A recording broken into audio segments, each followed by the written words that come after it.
Sumber-sumber Iran memberitahu Sky News Arabia bahwa ada kecurigaan komunikasi antara Kepala Kantor Panglima Pasukan Quds Ismail Qani dan intelijen Israel.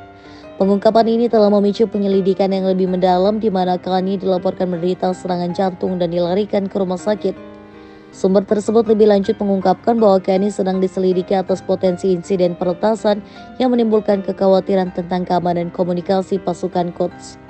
Situasi ini masih dalam pengawasan ketat karena otoritas Iran tengah menyelidiki sejauh mana pelanggaran tersebut. Meskipun IRGC telah mengonfirmasi bahwa Komandan Pasukan Quds Ismail Qani masih hidup dan aktif menjalankan tugasnya, rumor terus beredar sejak pembunuhan para pemimpin Hizbullah di Beirut.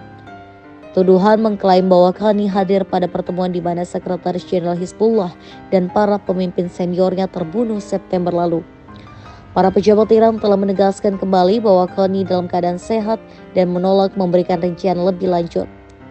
Namun, media Israel dan pro-Israel berspekulasi bahwa Qani tewas dalam serangan udara Israel di Beirut atau ditangkap karena menjadi mata-mata untuk Israel dan klaim yang masih belum diverifikasi.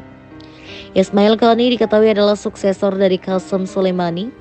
Ia ditunjuk Iran sebagai Kepala Dinas Intelijen Militer Luar Negeri Korps Garda Revolusi Iran setelah Soleimani terbunuh dalam sebuah serangan drone oleh Amerika Serikat di Baghdad pada 2020.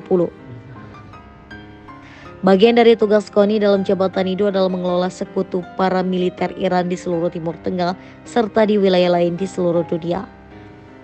Menurut orang-orang yang akrab dengan Qani dan Soleimani, Qani tidak pernah mendapat rasa hormat yang sama seperti Soleimani atau mempertahankan hubungan dekat yang sama di antara sekutu Iran di dunia Arab.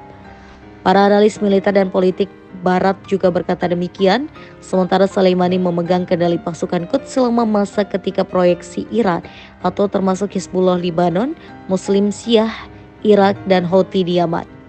Mengembangkan kekuatan di Timur Tengah, Qani telah memimpin perlawanan menghadapi mata-mata dan pesawat tempur Israel. Pada 1997 ketika Soleimani menjadi komandan utama pasukan Quds sebagai sayap luar negeri Garda Revolusi Iran, Qani menjadi wakil komandan pasukan tersebut. Ketika Qani mengambil alih, ia bersumpah untuk mengusir pasukan AS dari Timur Tengah sebagai pembalasan dendam atas pembunuhan Soleimani. Ismail Qani lahir di Mashhad, sebuah kota konservatif Muslim Syiah di timur laut Iran. Dia berjuang untuk Garda Revolusi selama perang Iran dan Irak pada 1980-an. Ismail Qani juga memiliki pengalaman dalam operasi di luar negeri di luar perbatasan timur Iran, termasuk Afghanistan dan Pakistan. Dia tidak bisa berbahasa Arab, tidak seperti Soleimani yang fasih berbicara dengan milisi Irak dan para komandan Hizbullah.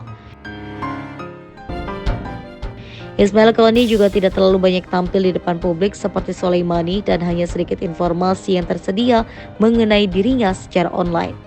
Tidak seperti Soleimani yang selama bertahun-tahun difoto secara luas di medan perang di Irak dan Suriah bersama milisi yang dipersenjatai dan dilatih oleh Teheran, Qani lebih memilih untuk menjaga profil yang lebih rendah dan melakukan sebagian besar pertemuan dan kunjungannya ke negara-negara tetangga secara tertutup.